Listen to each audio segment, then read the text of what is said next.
So if you've ever been in a knife fight against a destroyer player from a top clan, then you'll know that they have some tips and tricks that they use to their advantage in order to win almost all of the fights that they take, or so it seems. So today, the point of this video is to give you kind of an insight on how to take destroyer fights better, and in randoms and also in competitive, and yeah, let's get into it. So this is actually a guide that I think this is like my 5th time recording it now. So sorry for the delay in getting this to you guys. Obviously a lot of things have changed since this was first drafted, but here we go. So there are 2 parts to Knifefight. So you have the tactical aspect and then you have the mechanical aspect. Now, how big of a part both of these play depends kind of on the scenario. So is it in randoms, where maybe your mechanical aspect would kind of take priority, or if it's in competitive, where your tactical aspect would kind of take the priority. But tactical basically means like where you take the fight, your positioning, the ship HP, like what ships you're in, what ships are supporting you, the ship positions, how you take the fight, tactics, etc. And mechanical skill is like how you aim, how you dodge, like predictive aiming and torpedo dodging. So I'm going to start off with the tactical aspect of it, because this is one of the most important for competitive. So the first step to taking a knife fight is that you need to recognize where one might happen. Being able to predict it is key for being able to prepare for it.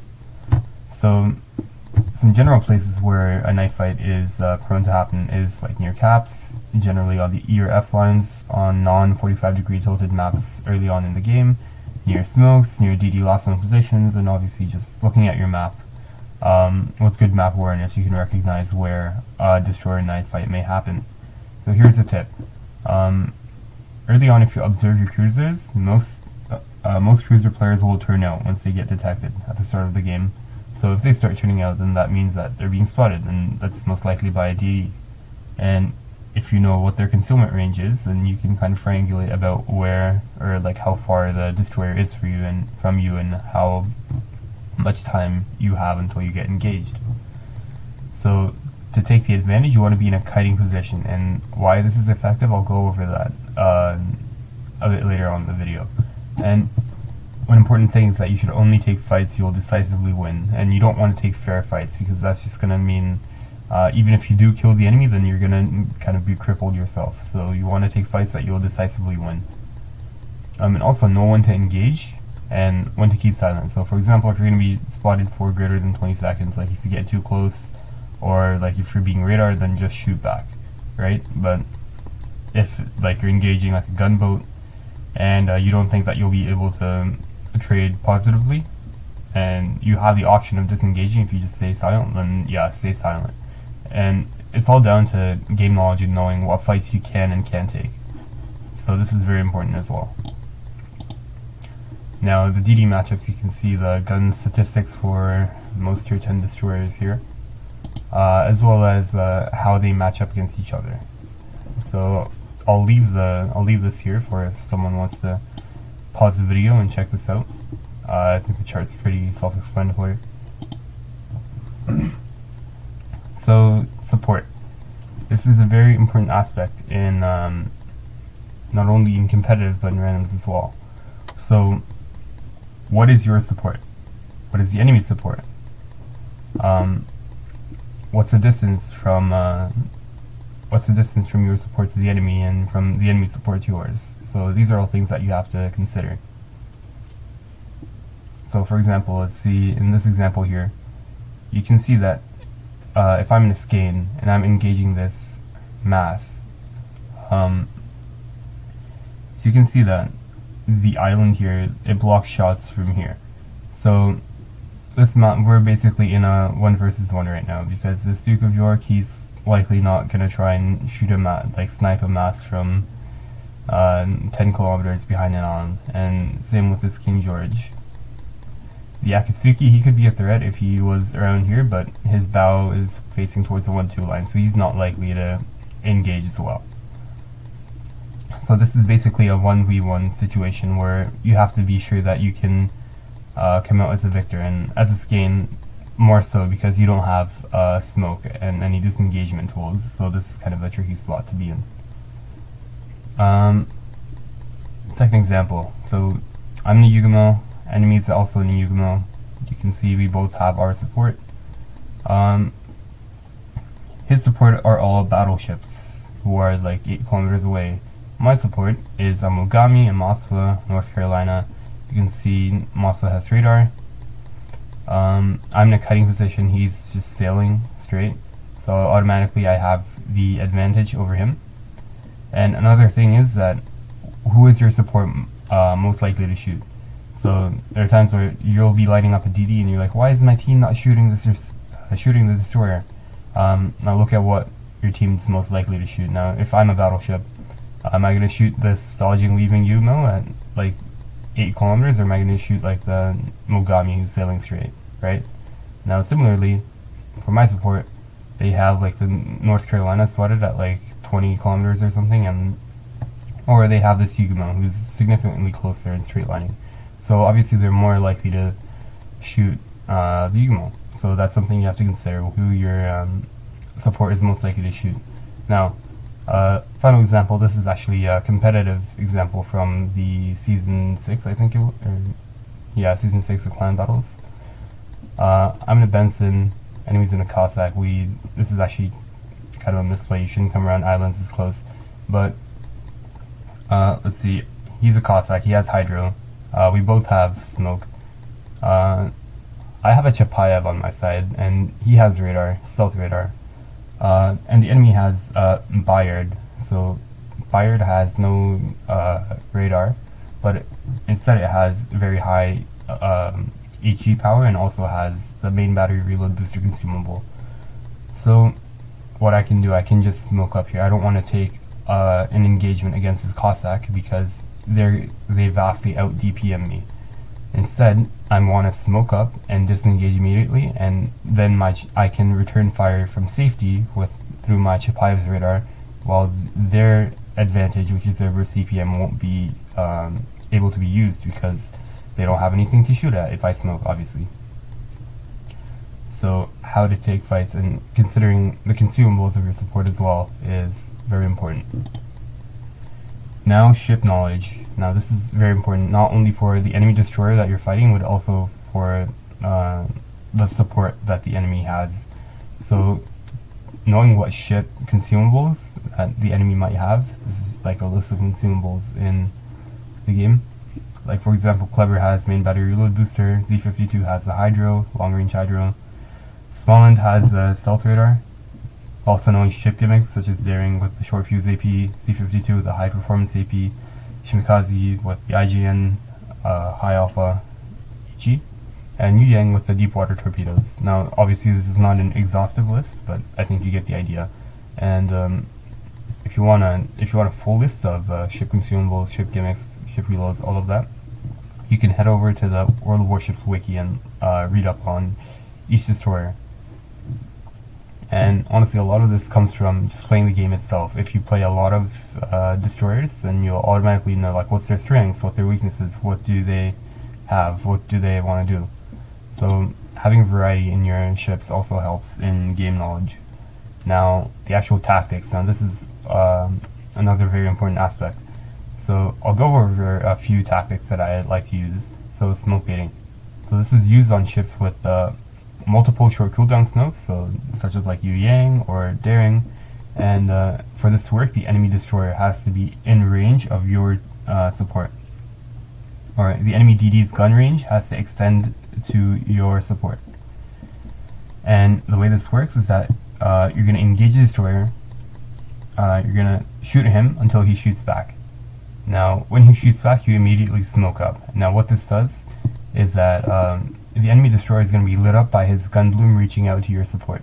So he's going to stay spotted for another 20 seconds, whereas you just smoked. So you're obviously going to be dark. So what this does is it forces the destroyer to take a few actions. So he can either turn in and rush you, in which like you'll just die from your fire, or he's going to waste the smoke or he's gonna kite and take potentially more damage.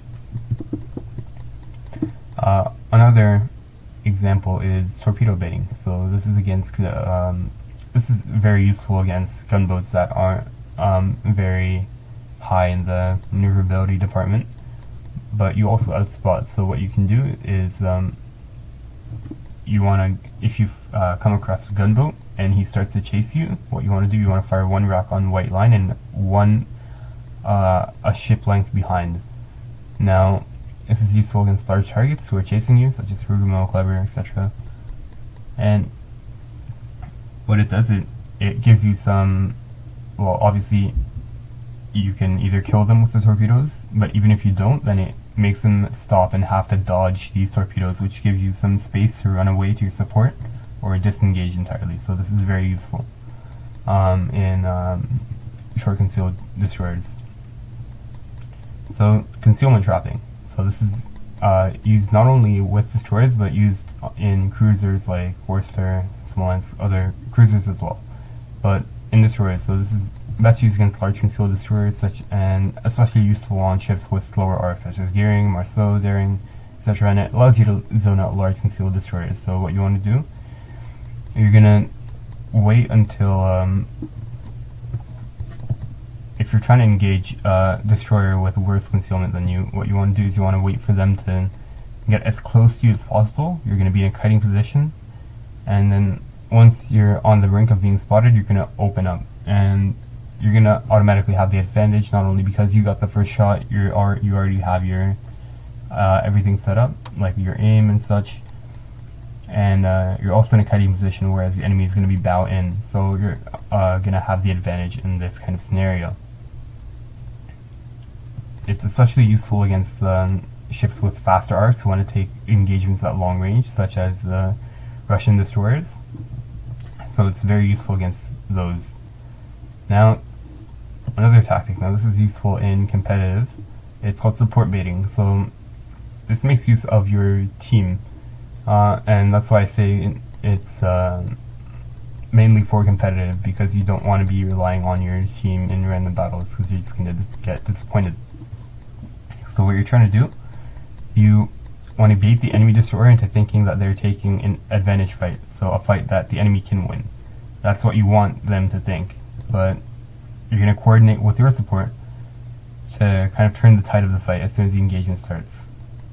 Now, you need to make sure you have an escape route, and like such as smoke or being able to disengage behind an island so you don't take excess damage for no reason.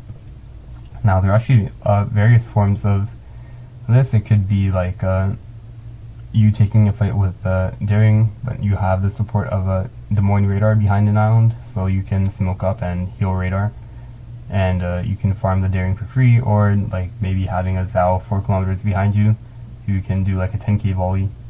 There are many forms of this, so I'll get you a short clip example of one that I found from COTS 9, I think it was. You can see the TTT Daring is going to the gap. All he sees is Des Moines and Kremlin. Now what he doesn't know, there's a Daring right here, there's multiple ships for support right here. And he utilized concealment trapping as well, so that's good. Shells. Oh, this is gonna hurt. You can see how much reaction time he has. He's turning around. So, he had to do a 4 turns, so that means he's going to eat a lot of damage. And they chunked him down to 8,000 health. They just now you can see like the difference in support. These guys are all in the back line, whereas they're still hitting. They are still hitting. They might not have these guys are much closer. but they know which way he went. So this guy lost how much with his heal? Like we compare it to the 2/3 of his HP. And then when you look at how much HP the PWP lost, like literally nothing. So that's a good example of support baiting. Alright, moving on. So these are some examples of tactics being used. So support baiting, this is a random battles example. Not ideal, but I guess it can be useful sometimes. You have a skein, you're also skein. It's kind of like an equal fight, but what he doesn't know that the skein is here. So 2 skeins versus 1 skein, obviously 2 skeins is going to come out on top.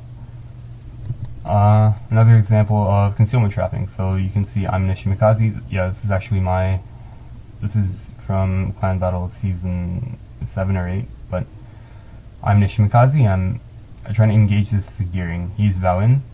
I have the superior support of a Stalingrad who has shots. He has the support of almost nothing. Nobody has shots on me, except the small spot. He has radar on me, but he doesn't actually have shots.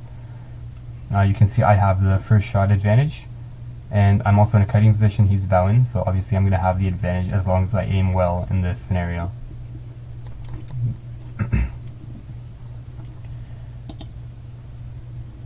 More examples. Let me move this. So, concealment trapping. I obviously went over this already. Now this is an example of the torpedo baiting tactic. So you can see this is the same game. I can see that this Kleber is trying to rush me in the A cap.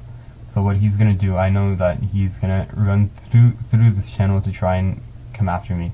So I launched 2 sets of predictive torps. Now note I saved one in case I would need it later on for staggered, because I want to stagger it. Just in case these don't hit, I'm going to stagger one more. So firing 2 racks and saving 1. And you can see he's going to charge his way down here, as he did, and he's going to take the torpedoes and die.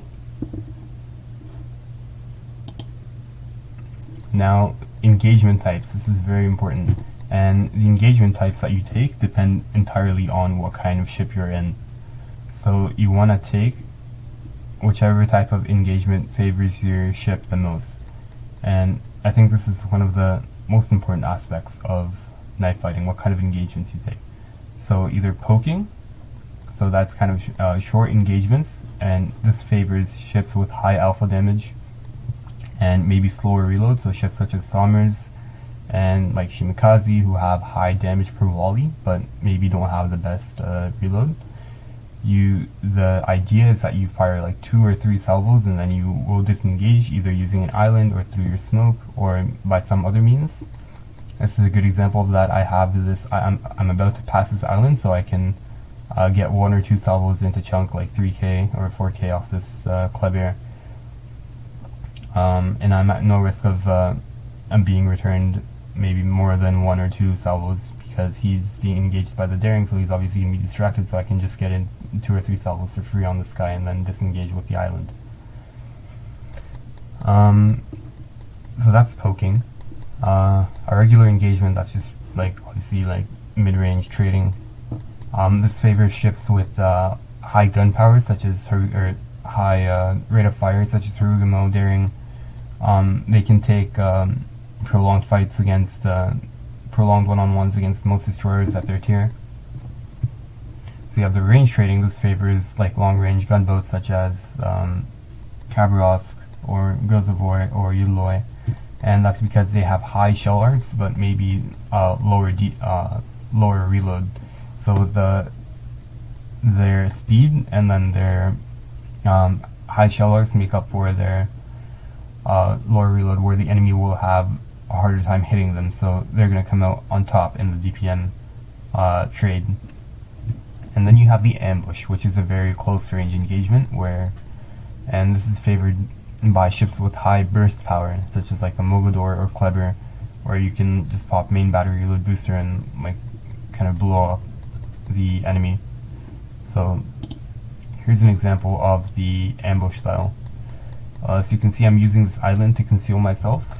I'm in a Mogador, but you can see using the island to conceal yourself from a destroyer, because a lot of destroyers in standard battles, they like to make their way up here, and then you pop out, you surprise another destroyer, and you use the main battery reload booster, and then you just go to town, and obviously they just get wrecked. Now finally we're going to move on to the mechanical aspect of destroyer fights. Now this is one of the key things that separates a lot of higher level players and your average randoms. So the dodging pattern. So throttle juking is a very key part of this. So you want to start the fight at 1/2 speed. So this makes it so that the enemy destroyer and their support is likely to overlead their first salvo, and then you want to cut speed after a few volleys, after they've adjusted to your, after you see that they're hitting you consistently, you just cut speed to full 0. You turn out, so you should be kiting, you should be in a kiting position already, so you turn out just enough so that you can fire all guns. You cut speed after a few volleys once they've adjusted, and then once they adjust your slowdown, you want to speed up, and if they don't, you can either reverse, and even at long ranges against like poor shell arc ships such as Gearing or like Worcester, or maybe someone who just doesn't know how to aim, you can simply reverse, and that will throw off a lot of people, surprisingly. The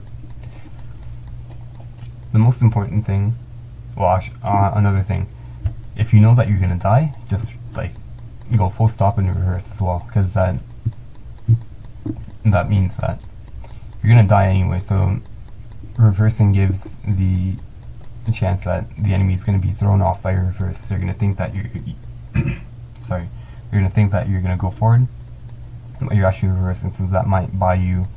That might either get you a few more salvos and getting a bit more better trade in before you go down, or maybe even it might even turn the tide. But the most important thing is that you don't want to panic, and when you panic you start missing shots, you're going all over the place. That's not good. You need to keep your cool, keep your focus. I actually have an example of why you shouldn't panic in a knife fight. This is from me, from my time in Cute. You can see he has the HP advantage. Let's see, he stopped. You can see he stopped. And obviously I fell into the trip. I'm taking the bait here. I don't expect him to reverse. And I'm missing all my salvos here. Oh god. And this is me panicking. You can see I'm not trading too well. It's endgame. And yeah. How not to aim. This guy is playing it very good. This is a very good example of throttle juking and mechanical skill. Now, yeah, that's sad. Alright, moving on. I hope that highlights why you don't panic. Focus on shooting more than dodging. If you focus on dodging, then obviously you're going to be trading even more poorly because you're not hitting as many shots. And destroy fights are more about inflicting more damage on the enemy than it is on reducing the damage that they deal on you. So try and keep up your DPM, which is why you want to focus on shooting. Now another thing I forgot to cover, throttle juking is not only to bait shots from the other destroyer, but also to dodge volleys from the enemy ship's support. And that's also something that I should have highlighted. But part of that, when smoking, so how to smoke properly.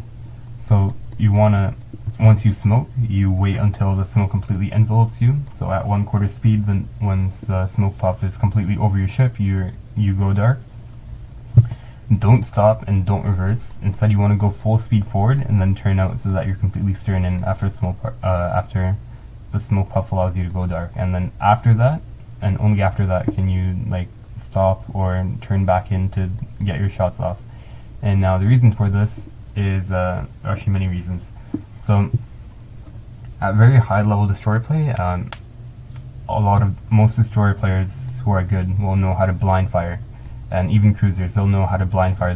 They can predict, because most destroyer players are very predictable when they smoke. They'll either go 1/4 speed forward, which is very easy to blind fire for, or they'll just start reversing, which is also very easy to blind fire for. So you have to be unpredictable. You go to full speed, you turn out, that will completely throw off their blind fire. And this also throws off like if there are any predictive torps that they had on the way, or if they had sent torps your way after you had smoked in front of you. So if you turn completely out, that'll completely throw off the torpedoes as well. So this is very important for when you smoke. Now let's go and get into aiming. Now,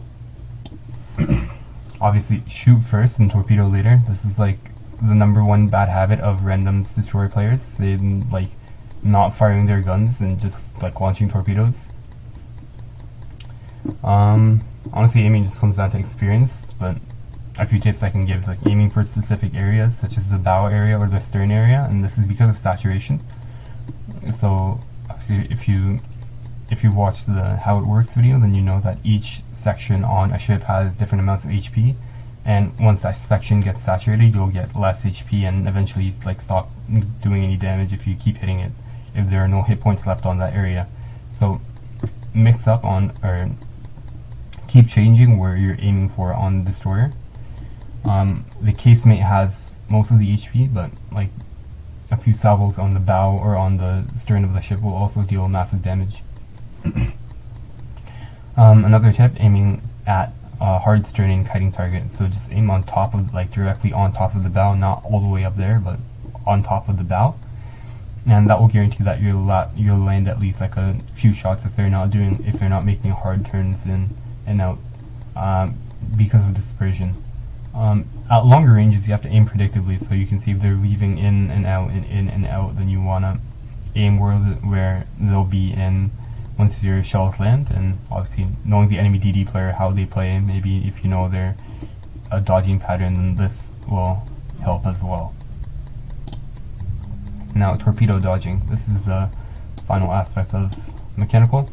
So watch your PT. If you see the enemy destroyer is not returning fire, and instead you don't have anyone on your PT right now, and then after that you suddenly get one on your PT, then that probably means that they fire torpedoes and you should take some maneuvers. Look at the amount of broadside the enemy DD is giving as well. Most destroyers cannot torpedo from a completely stern on or kiting position. They have to like turn to give them some amount of broadside. So if the enemy is not returning fire but are broadside, they're probably firing torpedoes. And if you think that they're firing torpedoes, you should probably come to a full stop. Now this plays in with the dodging pattern. If you're starting at 1/2 speed, if you're like cutting your speed every now and then it makes it very hard to land torpedoes on you. Now, let's say you weren't able to predictably dodge torpedoes, and instead you have to mechanically like rely on your mechanical skill alone to dodge them. Then that's not really something I can teach you. It's just experience. And prediction is the best dodging method. Try and be in a situation where you don't have to dodge torpedoes. But if you do end up having to dodge them, then now your ship's turning circle and drifting radius. Obviously a Kleber is going to turn much differently than a Harugumo, is going to turn much differently than a Yu Yang, is going to turn much differently than a Gearing. So how your ship handles is very important. Now looking at where you want to be versus where the torps are. So let's say if the torps are coming for me, I want to look at where I want to go, not at the torps. Look at where you want to go, because your brain is more likely to go where you're looking at. So you want to look at where you want to go, not where you don't want to go. So yeah, let me go over some mechanical skill demonstrations. So this is a Shima versus Daring fight by Kelsier, who is one of the top Shimikaze players on NA. He plays for E-Girl. This is from season, I think it's season 8. Yeah. Excuse the lag. Alright. So you can see he's in a Shimikaze. He's already in a kiting position, concealment trapping, and the Daring's pushing bow in. So you can see he's going full speed. He cut his speed immediately. He's immediately using his smoke to kind of to concealment bait, or sorry, smoke bait. The tactics that we covered earlier. You can see that now that he's smoked, he's disengaged. You can see he immediately goes back to full speed, and you can see that their shells are missing completely because he's going full speed and not just stopping. If he stopped, then he'd have taken much more damage. And this guy is not smoking properly, so you can see that Kelsier is just able to blind fire him and still land shells right after he's gone dark. And now only after he shoots does Kelsier launch his torpedoes, you'll see. Now this Daring actually has a superior support, but you can see that how much of a difference the shape HP is now. They both started at full HP. Daring has all the advantages stacked in his book, but Kelsier still came out on top. And This is how to aim. Now this guy is focused more on dodging than shooting. Now that he's lost so much HP, so now he's automatically disadvantaged. Now this is a very good example of how to take destroyer fights. Now here's the second example. This is from Season 6 as well, the Tier 8 season. Kiev versus Kiev, mechanical skill. They're both in Kievs. This dude has the superior support of the Edinburgh, but they're both full HP. They have all their heals and whatnot, and you can see how much of a difference just aiming, focusing on aiming, and not much on dodging can make. So Dolphin Princess, he's landing all his shots. You can see the amount of damage he's able to inflict. Up until now, they're kind of equalish on HP. Now that it's a pure 1v1, you can see the impact of mechanical skill. So he's gonna wait. He's gonna get close.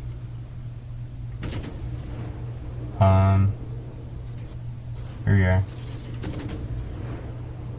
You can see he's aiming for the. You can see he's like mixing up where he aims. He's aiming for the front. You can see the bow, the rear. He's mixing up where he aims for saturation.